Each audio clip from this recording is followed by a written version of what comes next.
Hello and welcome to the 11th part of the tutorial on writing your own operating system. In this tutorial we will discuss base address registers, but before we start with that I have a few little corrections. Last time I told you about the lspci command in Linux, and I made a little mistake. The lspci needs a parameter -n, and now it also shows you the vendor ID and the device ID here. And another thing you can do is you can say lspci-x, and then it will show you the whole PCI configuration space for all the devices that you have. Okay, so in here you will see the device IDs and the vendor IDs, but with the bytes flipped. Okay. Okay, so that's one thing I wanted to show you, and another thing is here in the enumeration of the PCI devices, if we encounter a function that isn't present, then I wrote a break here. But in the meantime, I've learned that there can actually be gaps between functions. So you can have function 1 and then function 5 maybe, but no function 2 and 3. And this break would prevent us from finding the functions that are further behind after this gap. So we have to make this a continue instead. Okay, so let's talk about base address registers. What are they for? So, before we had a device driver for a keyboard and for a mouse, and they had fixed hard-coded values for the port number and for the interrupts. And that kind of made sense because you will usually not have multiple keyboards on your machine. And if you had, you still have only one focus point. So what would you do if you press an A there or an A on the other keyboard? It would still go to the same process and to the same window. So it doesn't really make sense to do this really differently. And also, it's relatively normal for a computer to have a keyboard. So it made sense to hard-code this and have fixed values for this in a relatively standardized way. But if we are talking about PCI devices, well, maybe you have multiple graphics cards because maybe you have multiple monitors. And maybe you have multiple network cards. So this approach wouldn't work for this PCI realm, because if you have multiple monitors, then you cannot have a fixed interrupt, and you cannot have a fixed port to communicate with that. Because if you send data to the port, which of the screens is it going to? It doesn't make sense, right? So the solution for this is to use base address registers. And these are just registers in the PCI configuration space. I think it's on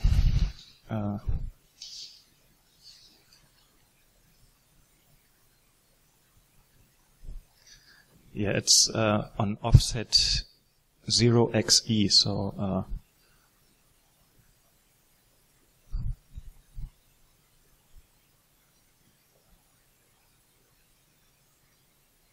So 0xe. There is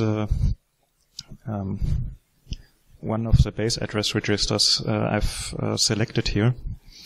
And what are these base registers for?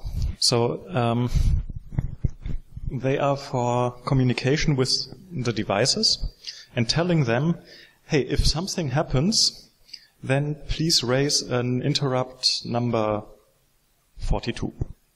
Okay, so we could write a 42 to the base address register, and then we will get an interrupt 42 whenever something happens.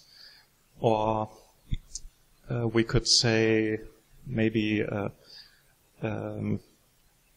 we could set another base address register to 23, and then we can communicate through port 23, I think. I'm not sure. I haven't done that really. I've just left things the way they are from grub and just reading these things. And I'm not sure if they have some default values or if grub has set these values, but it works in what I've written. So, and that's really the only thing I'm really interested in. So you can read these base address registers. Well,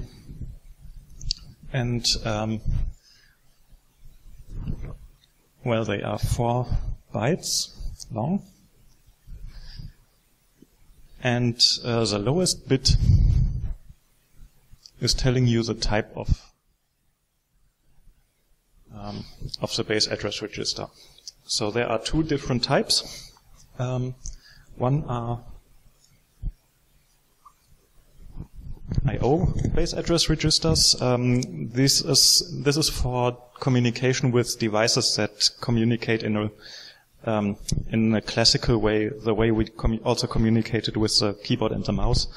You know, where we have a port and we just send every byte individually to that port, and we read every byte individually from that port.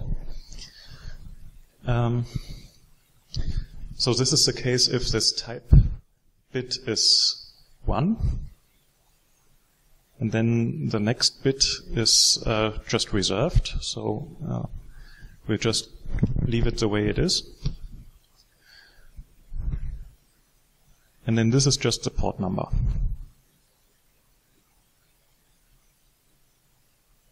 Okay?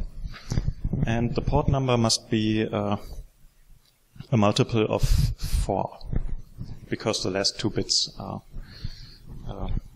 just not used. You know, this is somehow you see this design often when you deal with hardware, that they just say, hey, the last, I don't know how many bits, you cannot use them, we use them for something else. And then you get problems that maybe an address that you give it needs to be a multiple of 16. I really don't like this design. You know, I think it's really a bad design, at least from a programmer's perspective, because it makes it quite hard to communicate with these devices. I mean, I'm sure it makes kind of sense to a hardware guy to save some money or whatever, but from a programmer's perspective, it's really difficult dealing with this stuff.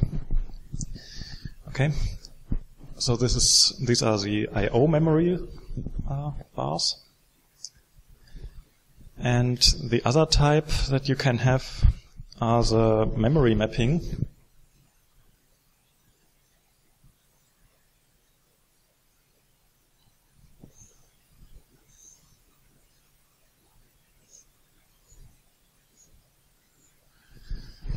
So in case of memory mapping, for devices that use memory mapping, the communication is different. You don't send bytes individually and receive bytes individually.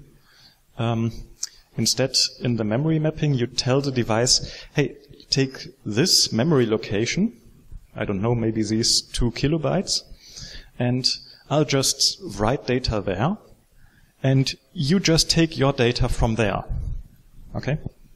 And if you send data to me, just write it to this memory address, and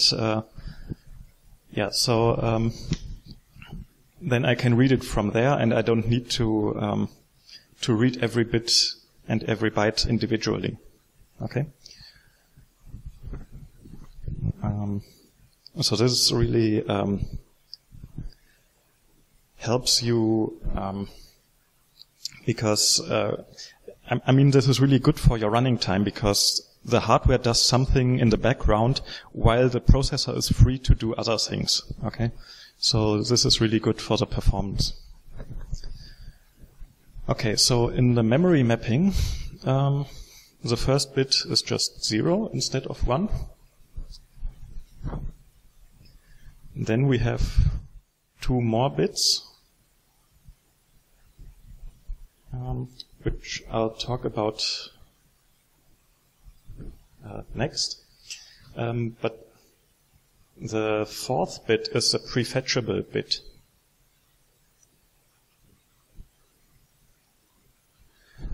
So, for example, a keyboard is not prefetchable. You cannot read a key strike before it has occurred. But, for example, a hard drive is prefetchable. You know, so the operating system might decide, hey, I'll read some data from the hard drive in advance because I estimate that your program will need that data later. So then I will already have that to give it to your program. So, but as I said, in case of a keyboard, for example, a keyboard is not prefetchable. Okay. So that's the fourth bit, and these 2 bits in between. They can be either 00, 01, or 10.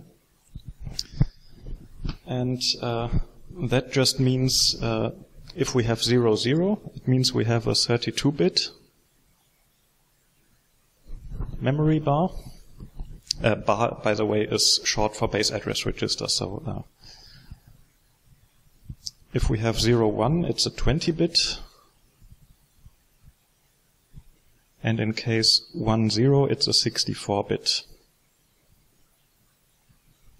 memory bar. Okay, so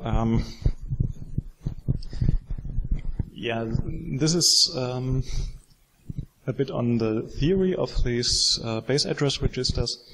In these videos, we will really only be using the I/O base address registers. So I'm going to show you how to program that.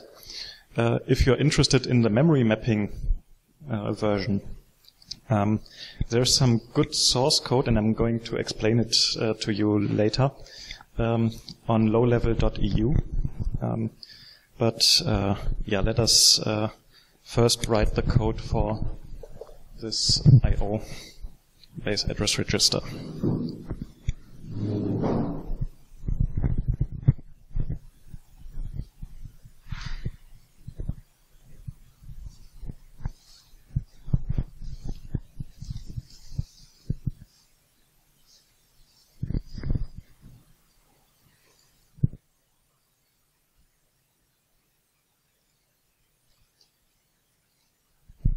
Okay, so first thing I'm gonna make an enumeration.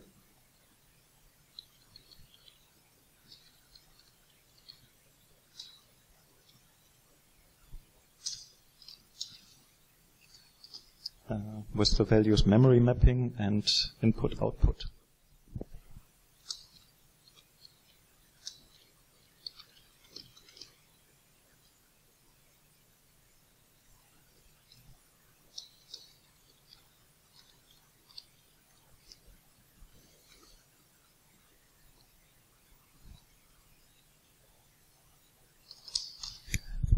So this will we will use for the last bit of the base address register to to distinguish if we have a memory mapping or an input-output.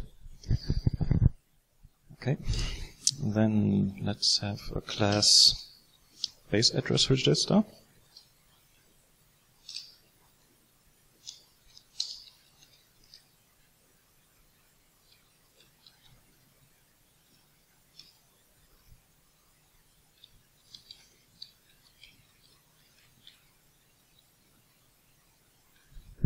Okay, one boolean for the fourth bit, which we will only be using in the memory mapping version. Then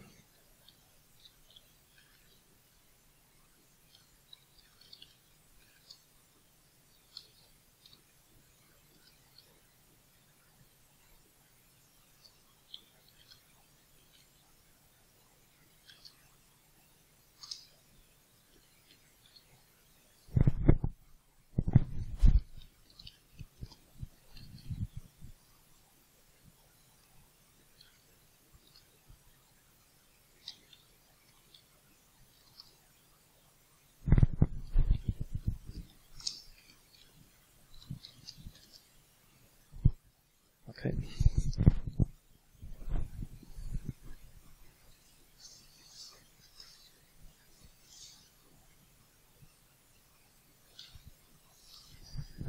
Okay, and then down here in the controller method,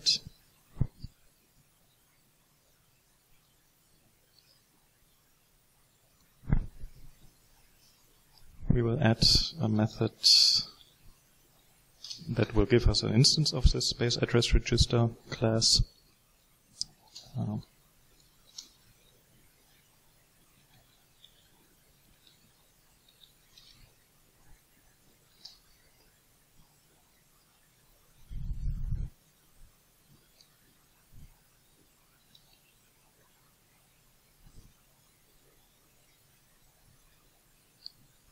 It gets again a bus device function and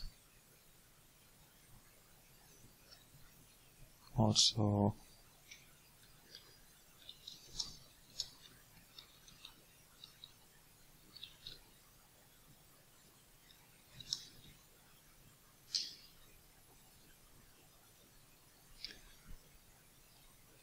the number of the base address register.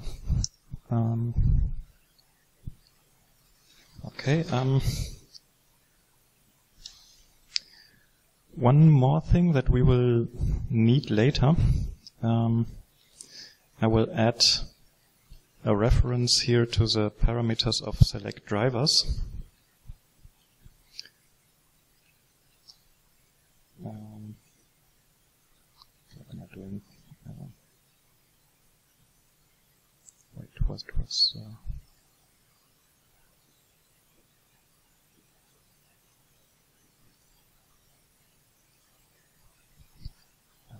my OS hardware communication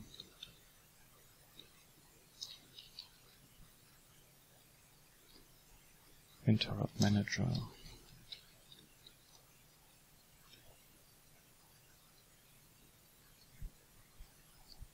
Okay.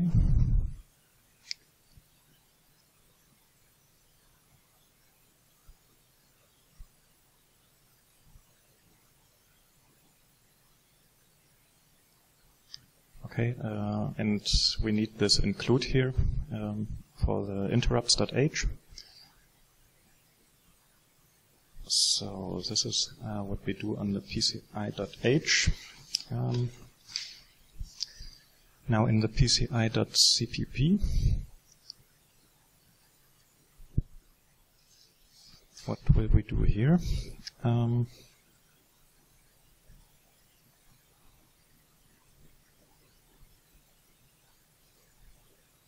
Well,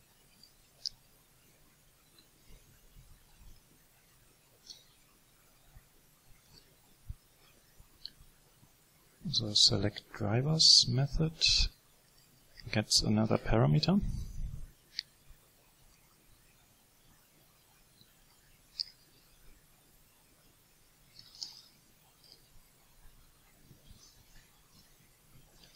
And And inside this loop, we will now iterate the base address registers.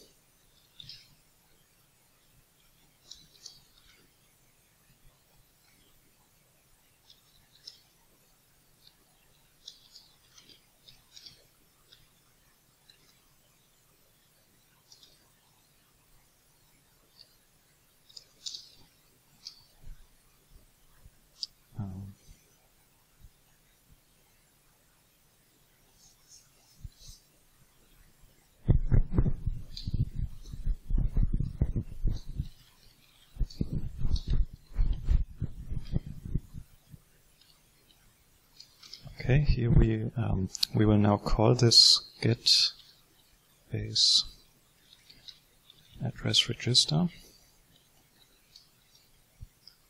This bus device function and the base address register number.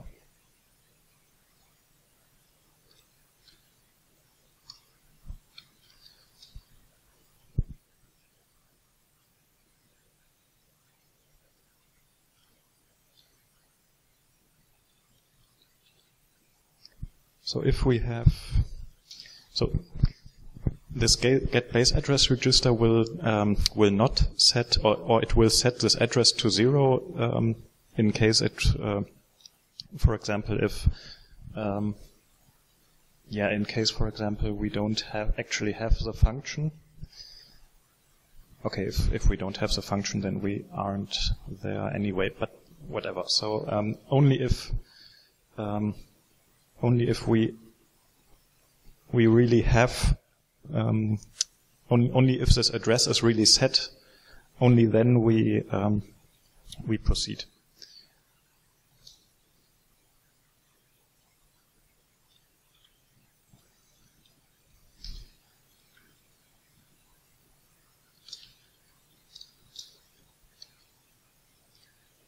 So if we have an input-output base address register and the address is set, then we will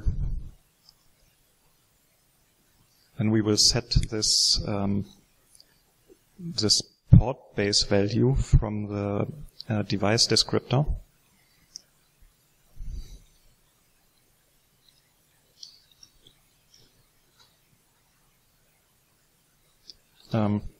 To just this address.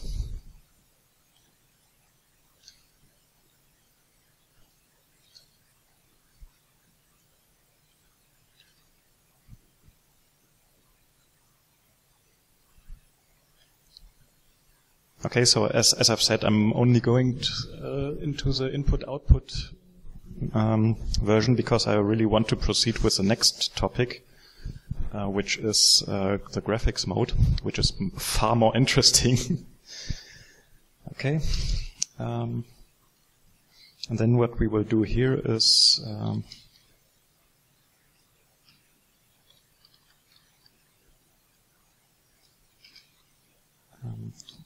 we will call the getDriver method. Have we written that yet? I don't think so. Okay, we will write a method getDriver.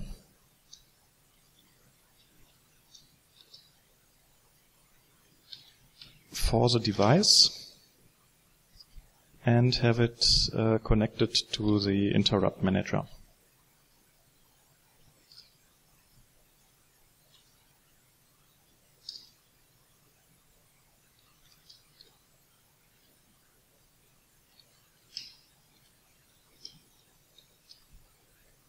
And if we actually get a driver, then we will add the driver to the driver manager.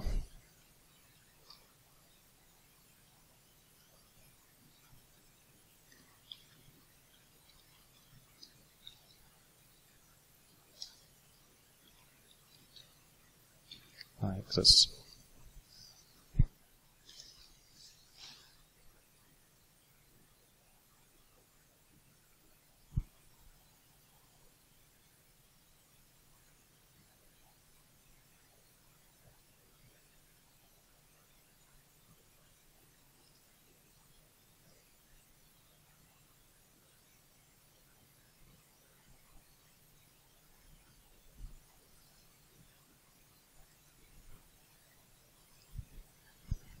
Okay, in the PCI.h,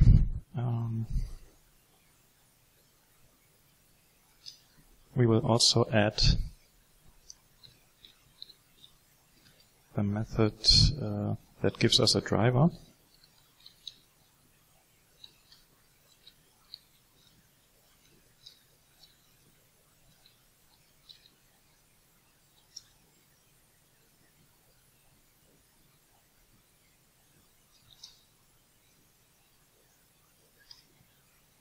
Based on a device descriptor.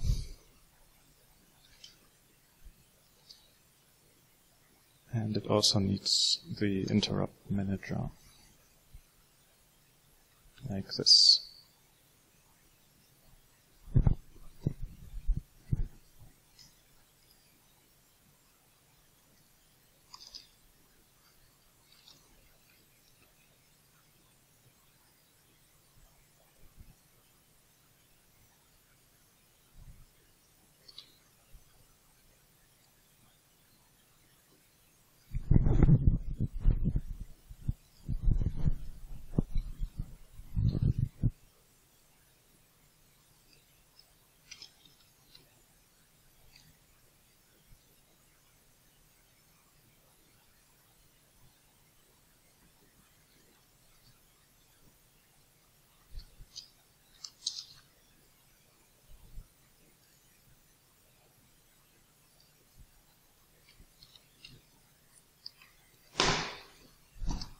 Okay.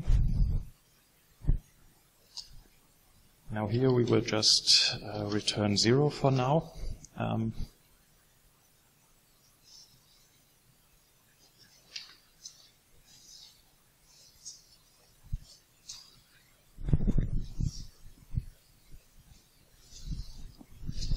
But before I forget it, in the kernel we call select drivers, but we have added the interrupt manager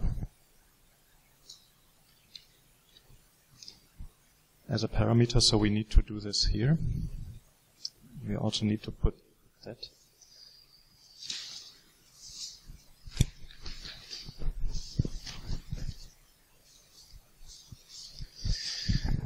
Okay.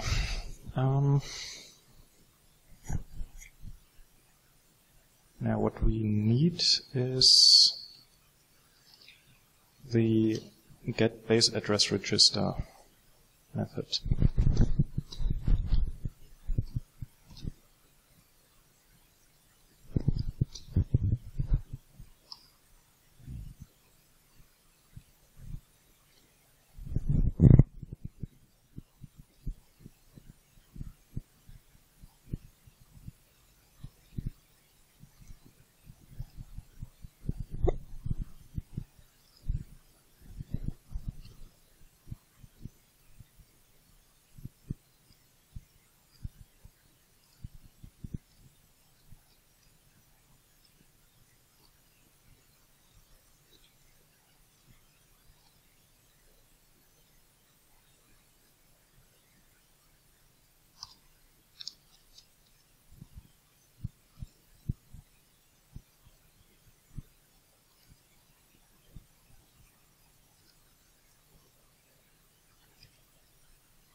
Okay.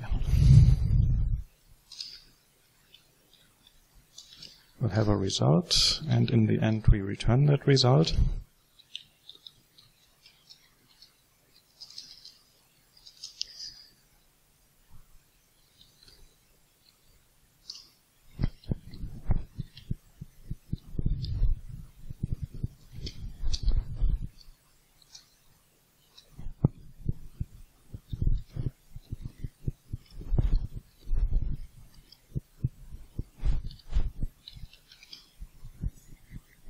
Okay, from as I've told you, we are reading the offset 0x0e. And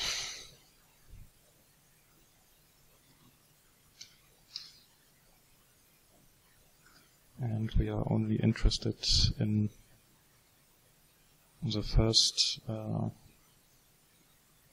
7 bits of this.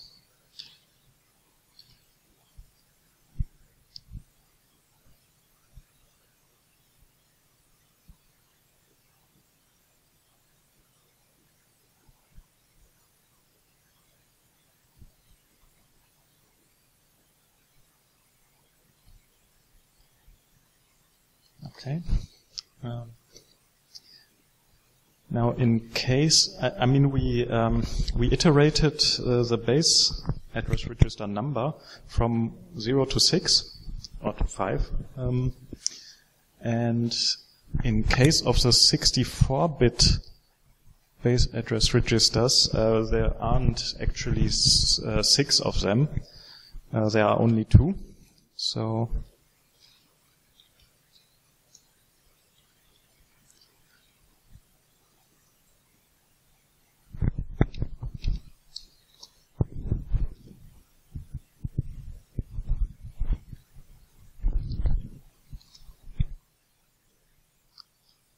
So then this is, then we only have 2.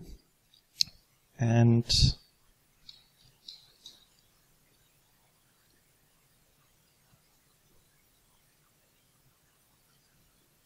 if we have requested a base address register which is behind this maximum, then we just return the result, which has not been set to anything legal yet, so the address is null in this point. And then the loop in the other function will just do nothing.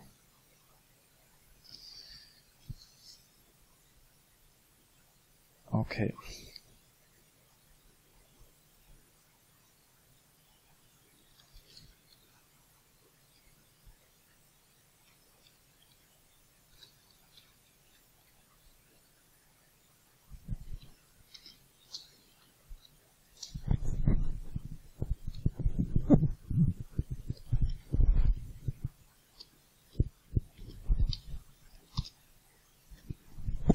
Okay, now we read the offset 0x10 plus 4 times this bar number. Okay, because the base address registers have a size of 4, so this here is the offset of the bar's base address register.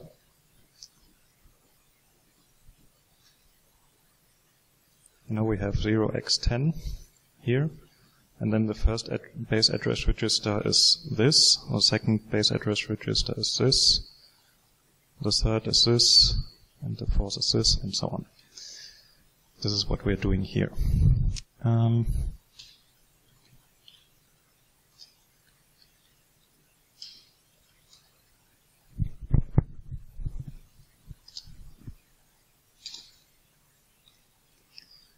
So here we examine the last bit. Okay.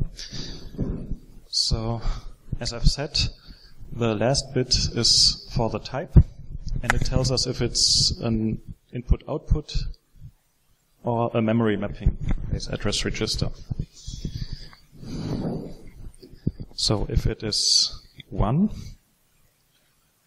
then it's input-output, and otherwise it's memory mapping.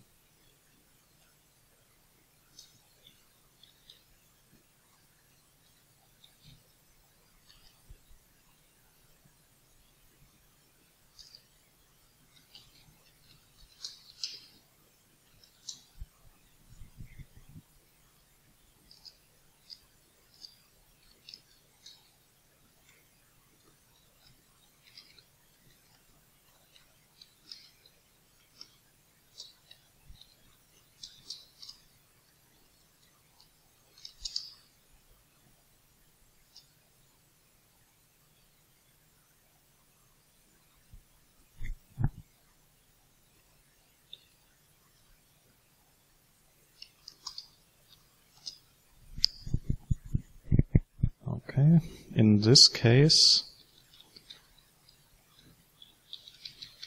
in case of input-output,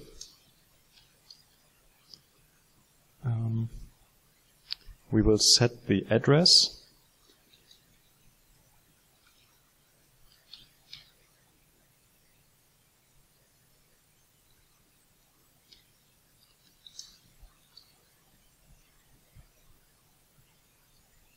to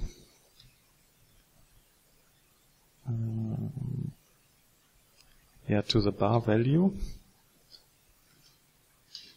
but we cancel the last 2 bits.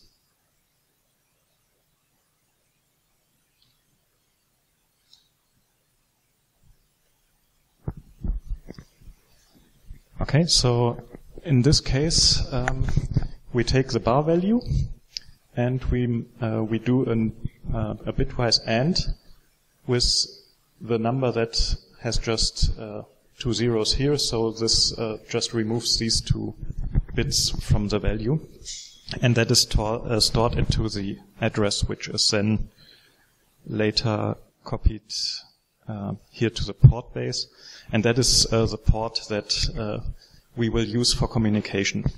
Okay? Okay, and in this case,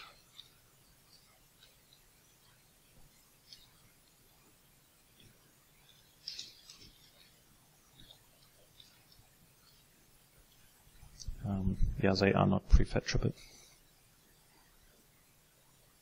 Okay, and in case of the memory mapping, this is the case that I don't really want to go into too much. Here we would look at this bar value shifted by 1, and then the binary AND with 0x3.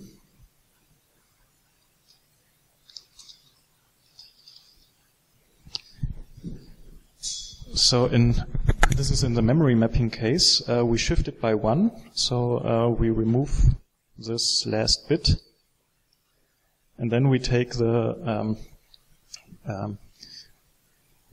bitwise AND with 0x3, so this really gives us the last 2 bits, and then we have to look, is it a 0, a 1, or a 2? So case 0,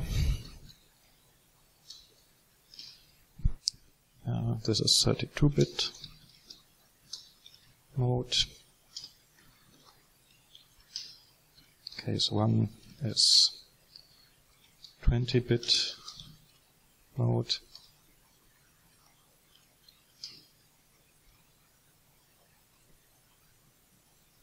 And case 2 is 64-bit mode.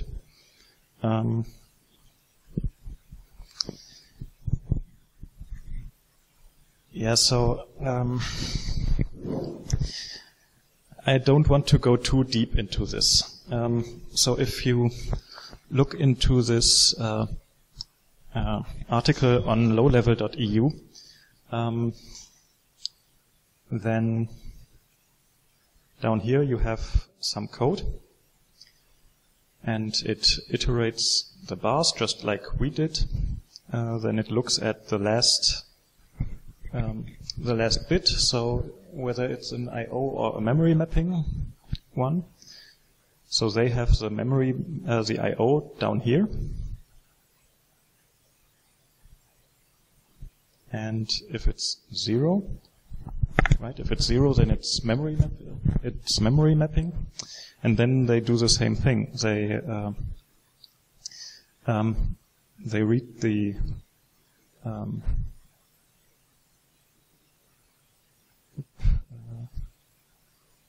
here they read the base address register. If it's 0, then it's a memory mapping.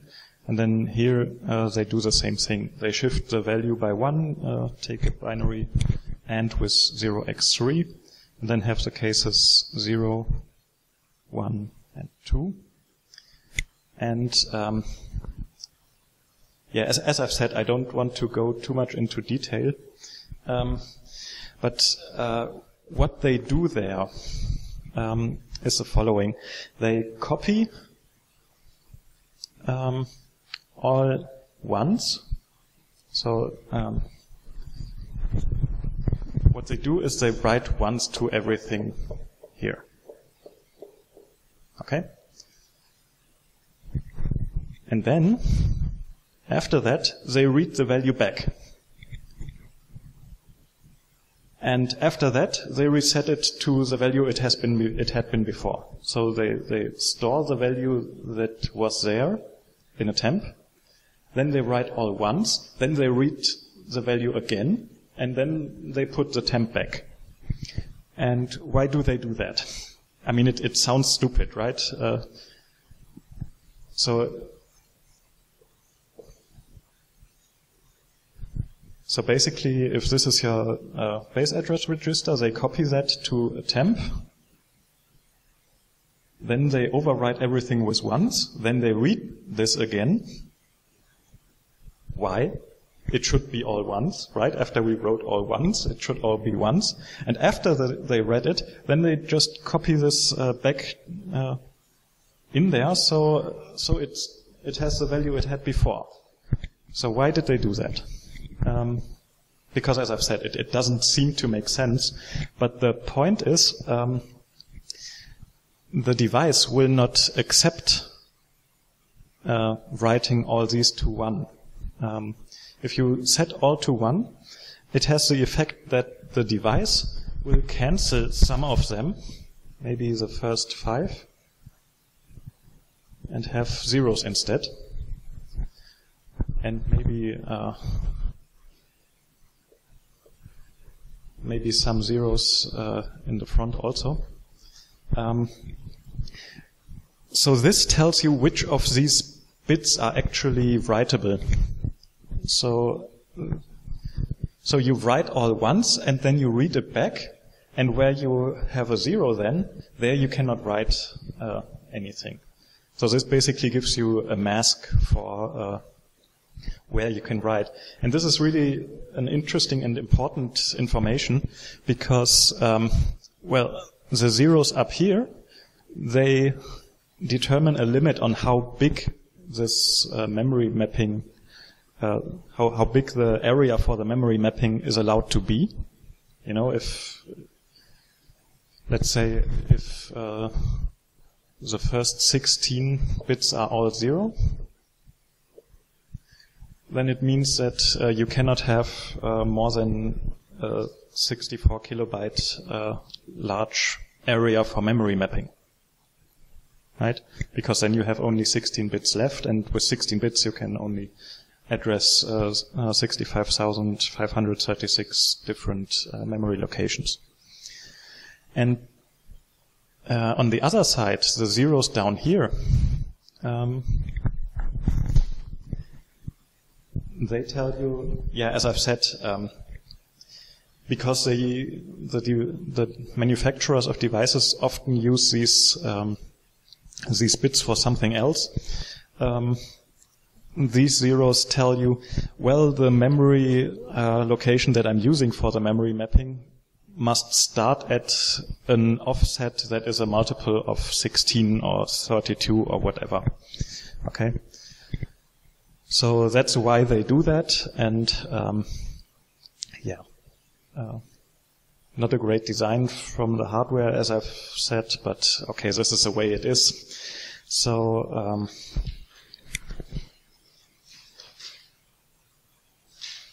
let's write a little stub for the get device already.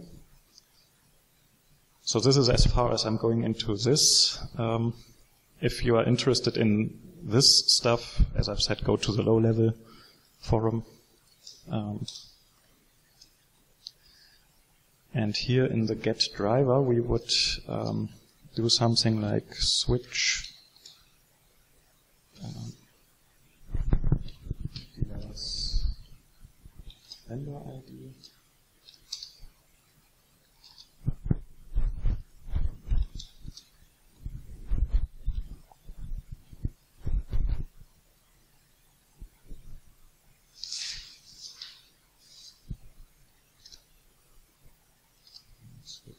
class ID.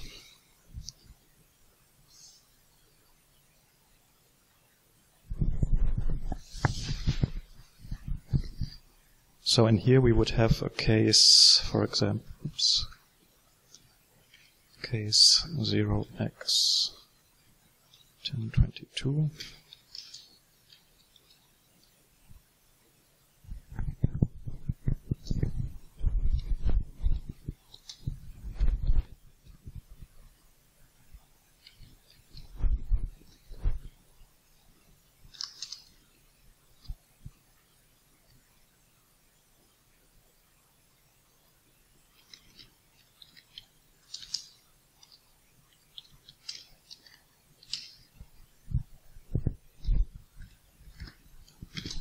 So this is this is supposed to give us a driver for the AM79C973.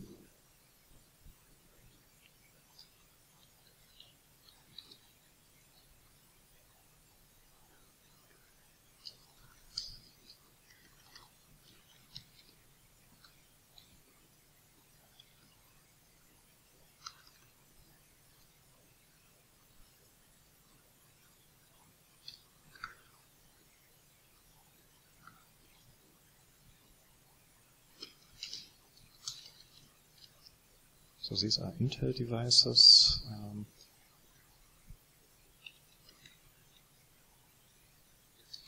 I mean, in reality, of course, you would have some version of, if you have access to the hard drive, then you would just read from the hard drive a file which should have a name that corresponds to these values. But we don't have access to the hard drive yet, so what we will do is we will hard code the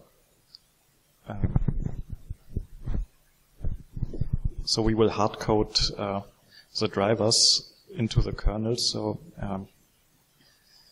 that's what we are doing here. And if we don't find a driver that is fitted for the particular device, then we might go into the generic devices.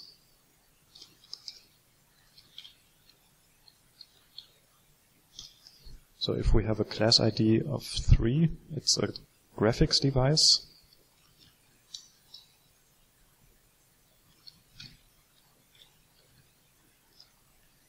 And then we look at the subclass ID.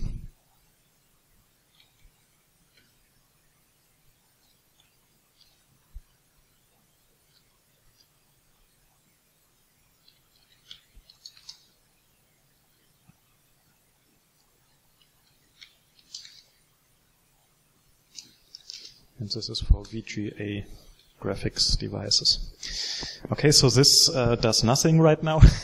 It will still just return 0, but we can use that later for the instantiation of the devices. Okay, so that's enough for now. Yeah. As I've said, for the memory mapping, we won't be using this, so if you are interested, go to the low-level website and yeah, everything else. I haven't compiled this yet.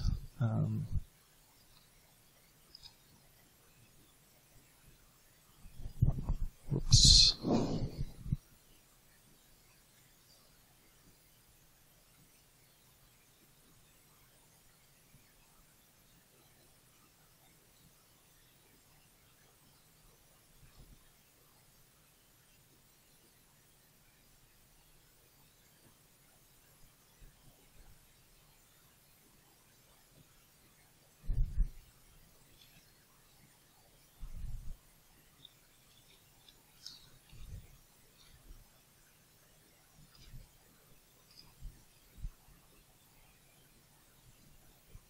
And it still works. So maybe have some output here.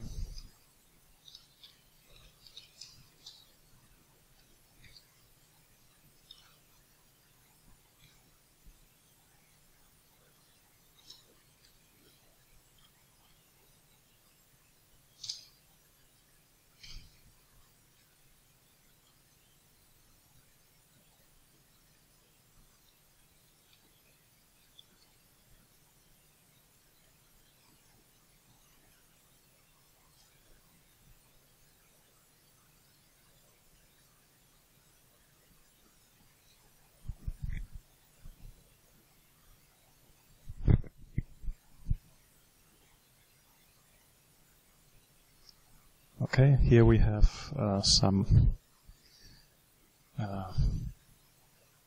here we have found VGA, the VGA device, and here we have found the networks card. Okay, so yeah, as I've said, so much for today, and yeah, tune in next time. I think next time will be really, really interesting because I want to go into this VGA graphics. Not too deep, but I think it will really get you started. Yeah,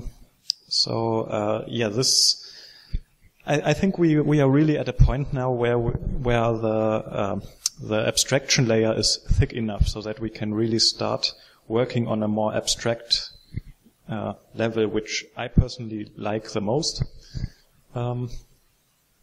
To work on a more abstract level, not really communicating directly with hardware, but telling the backends, hey, I want to do this, and it's the backend's job to know how to do this on this or that hardware.